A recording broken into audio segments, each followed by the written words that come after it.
Senhor presidente, eu volto a essa tribuna num dia muito feliz, porque a nação israelense, a nação judaica hoje celebra a volta daqueles que estavam por mais de 730 dias em posse dessa organização terrorista que era o Hamas, nos mais de 500 quilômetros de túneis construídos na faixa de Gaza com ajuda humanitária. Esses terroristas estão controlando, gerindo, dominando a faixa de Gaza há 18 anos.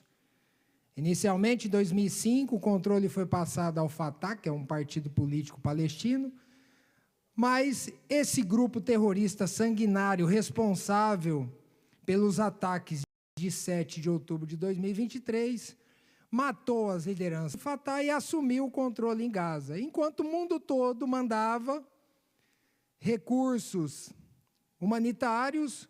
O Hamas construía túneis e comprava mais de 40 mil foguetes e mísseis que foram lançados contra Israel. Inclusive, partindo agora da nossa felicidade dos 28 reféns, dos 20 reféns vivos que foram hoje resgatados pelo Estado de Israel, ainda há 28 reféns mortos, cujos corpos estão no plano de cessar-fogo, no acordo de cessar-fogo, mas, ao que parece, essa organização terrorista diz que vai entregar apenas 4. Então, parabéns ao presidente Trump, parabéns ao primeiro-ministro Benjamin Netanyahu, e eu faço esse cumprimento em nome do nosso cônsul-geral aqui em São Paulo, Rafael Endrich, e da vice-cônsul-geral, que é a Guili William, que nos proporcionou uma viagem a nós, parlamentares, para o Estado de Israel, para que nós pudéssemos ver de perto o que ocorre lá, e não como outros deputados aqui que falam de longe e assumem as narrativas desse grupo terrorista. Inclusive, agora eu quero passar o trágico evento ocorrido na POSP na semana passada. Por favor, Machado.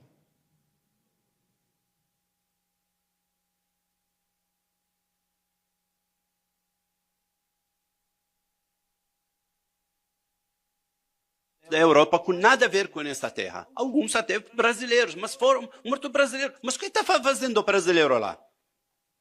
Nessa terra? Um bandido. Como se fosse... É uma data de enorme importância para ser saudada, para ser lembrada em toda a história, para ser contada nos livros da história, para ser ensinado nas nossas escolas, nos nossos sindicatos, nos nossos partidos, como um exemplo para a luta de todos os povos oprimidos. E quando tenta a única alternativa que resta, que é a insurreição, e se insurgir, ainda são taxados de radicais? O direito à resistência, como foi colocado aqui, ele existe. Nós estamos vivendo aqui a reação do sionismo e do imperialismo à vitória espetacular que foi o dia 7 de outubro. Queria recordar que quando, num sábado, dia 7 de outubro de 2023, eu acordei e fui ver a imprensa, e eu tive um momento de alegria que só foi comparável na minha vida política ao momento que eu vi as tropas do Vietnã do Sul entrarem em Saigon, expulsando os norte-americanos de lá. Pelo adiantado da hora, nós vamos cantar só 2, até o segundo refrão da Internacional, e sigamos firmes nessa luta. Vamos lá então, companheiros. Muito obrigado.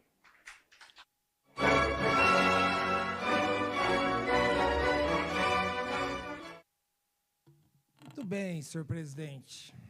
Muito bem. Nós vamos dar nomes a essas pessoas que saudaram terroristas, que utilizaram a POS para servir de berço,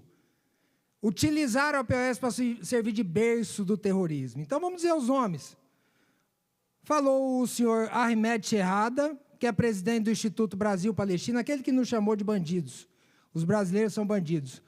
Falou também o senhor Antônio Carlos da Silva, que é diretor, preste atenção, diretor da POSP, que afirmou que o 7 de outubro deve ficar nos livros de história para que nossas crianças saibam do que aconteceu. Falou também o senhor Charles Gentil, que é secretário de Finanças do PT e membro da executiva do Partido dos Trabalhadores. Por fim, um dirigente do PCO, encerrando emocionado com a morte de bebês, com o estupro de mulheres em praça pública e com a incineração de pessoas em suas casas enquanto estavam dormindo, o senhor Rui Costa Pimenta, que é o presidente do PCO, esse partido nanico, que é de esquerda e que faz essas atrocidades. Eu vou voltar, senhor presidente, porque eu preciso de mais 5 minutos para falar quais providências... Pode dar continuidade, depois pede levantamento. Tá, então eu vou continuar, que eu estou reescrito, senhor presidente. Então encerrando, né, aqui essa fala, então chamo novamente o deputado Eduardo Suplicy, né, deputado Danilo Campetti, em Vossa Excelência, pelo tempo regimental de 5 minutos. Muito obrigado, senhor presidente. Então, ante a essas atrocidades, no último dia, a POS mandou um comunicado querendo tirar o corpo fora, né? Mas o seu diretor estava lá. Então está fechada toda e qualquer participação e cumplicidade da POSP nesse ato, mesmo porque, antes de fazer na POSP, eles foram na Academia Paulista de Letras, que tem uma nota de esclarecimento aqui dizendo, entre outras coisas, inicialmente a academia foi consultada exclusivamente quanto à possibilidade do seu auditório, sem que houvesse qualquer informação prévia sobre o teor político. Tão logo teve conhecimento do conteúdo e do caráter da referida manifestação, a academia recusou prontamente a cessão do espaço, por não compactuar com os propósitos nem com a natureza da iniciativa. Então, antes, eu queria que o Machado colocasse aí a cruz suástica, porque nós temos a tipificação de um crime ali, exposta a cruz suástica, e nós temos a lei, senhor presidente, 7.716, em seu artigo 20, que trata dos crimes resultantes de discriminação ou preconceito de raça, cor, etnia, religião, procedência nacional, veja bem, são as bandeiras que a esquerda defende. Que toda a estrutura woke trabalha, né, todo o progressismo diz trabalhar por essas bandeiras.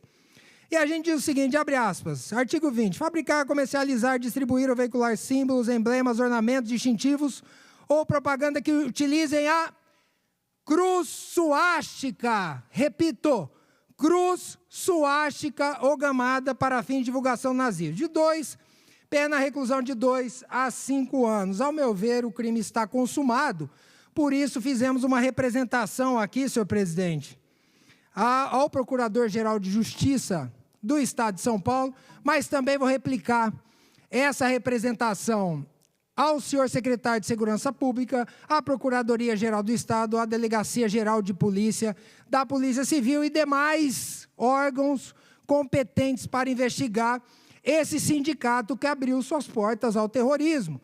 Vemos a cruz suástica, lá o crime está consumado, quiçá deve-se o membro do Ministério Público do Parque analisar, inclusive, eu vou repetir, eu vou dizer uma vez e vou repetir, a prisão, eu repito, a prisão desses senhores que cometeram crime de ódio, crime de discriminação, crime, inclusive, de antissemitismo, porque diziam ali abertamente sobre o fim do Estado de Israel. Então, senhor presidente, eu faço um apelo ao Ministério Público, vamos também trabalhar no âmbito das bancadas, a bancada do Republicano já aceitou e nós vamos fazer essa representação também em nome da bancada do Republicanos, demais bancadas que quiserem aderir, nós estamos à disposição, eu passo o modelo da representação e eu tenho certeza que as bancadas que assim concordarem, eu tenho certeza que vários vão concordar, que subscrevam essa representação. Também vou fazer na condição de presidente da Frente Parlamentar em Defesa da União Brasil, Israel e suas soberanias, essa representação para reforçar esse pedido e, sim, punir, responsabilizar esse sindicato que, segundo o seu diretor, quer que fique na história esse ato execrável, essa tragédia, esse verdadeiro genocídio contra o povo judeu, contra aqueles que moram em Israel, que foi o 7 de outubro de 2023, e que de uma forma vil, de uma forma execrável, foi comemorado nesse sindicato. Olha a gravidade que nós chegamos.